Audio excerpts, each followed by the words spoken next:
പ്രതികാരം എന്നുള്ളത് സത്യത്തിൽ ഒരു പരിഹാരമല്ല എന്നുള്ളതാണ്. പലപ്പോഴും നമ്മുടെ ജീവിതത്തിലൊക്കെ പല സന്ദർഭങ്ങളിലും നമ്മൾ പ്രതികാരം ചെയ്യാറുണ്ട്. അത് അധികവും വാക്കിലാണ് വരിക. നമ്മളോട് എപ്പോഴോ അല്പം നമ്മുടെ മനസ്സിൽ തട്ടുന്ന ഒരു വാക്ക് പറഞ്ഞിട്ടുണ്ടെങ്കിൽ അത് നമ്മൾ അവിടെ സൂക്ഷിച്ചു വെക്കും. എന്നിട്ട് എന്ത് ചെയ്യും? അത് പിന്നൊരു സന്ദർഭം കിട്ടുമ്പോൾ നമ്മൾ എന്ത് ചെയ്യും? ഉപയോഗിക്കും. നമുക്കൊരു ദ്രോഹം ചെയ്ത ഒരുത്തനെ ദ്രോഹിക്കാൻ അവസരം കിട്ടുമ്പോൾ അവനെ തിരിച്ച് ഉപദ്രവിക്കും. നമ്മളോടൊരു അനീതി ചെയ്തവനോട് എങ്ങനെ ഒരു അനീതി ചെയ്യാം എന്നതിനെക്കുറിച്ച് പലപ്പോഴും നമ്മൾ ആലോചിക്കും.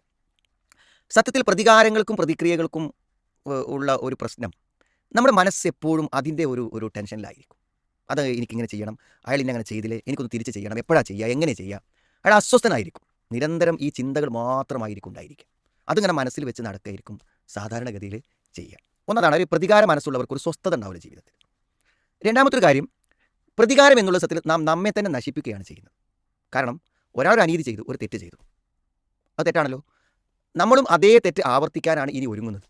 അയാൾ ചെയ്തത് എന്താണോ അതോ അതിനേക്കാളും വലിയൊരു തെറ്റ് ചെയ്യാനാണോ? തെറ്റുകൾ എന്താണ്? നാം നമ്മളോട് ചെയ്യുന്ന ആത്മദ്രോഹങ്ങൾ. അപ്പോൾ അതുകൊണ്ട് നമുക്ക് തന്നെ ലാഭം ഉണ്ടാവുന്നത്.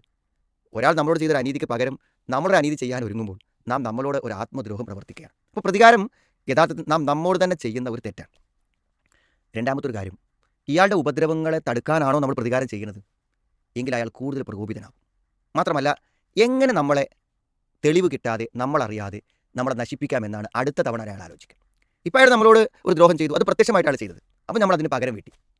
എങ്കിൽ ഇനി നമ്മളറിയാതെ തെളിവ് കിട്ടാതെ എങ്ങനെ നമ്മളെ നശിപ്പിക്കാം എന്നായിരിക്കും അയാൾ ആലോചിക്കുക. അപ്പോൾ അടുത്ത ഘട്ടത്തിൽ നേരത്തേതിനേക്കാളും വലിയ ഒരു കാര്യം അയാൾ കണ്ടുപിടിച്ച് നമുക്ക് നേരെ പ്രയോഗിക്കും. നമുക്ക് എന്ത് ലാഭമാണുള്ളത്? അപ്പോൾ സത്യത്തിൽ എന്താണ്? ഒരുപക്ഷെ നമ്മളെ ചെയ്ത പോലെ നമുക്ക് തിരിച്ച് ചെയ്തുകൂടെ എന്നൊരു ചോദ്യം ഉണ്ടാകും. പക്ഷേ വിട്ടുവീഴ്ചയാണ് ഏറ്റവും നല്ലത്, ആരാവട്ടെ.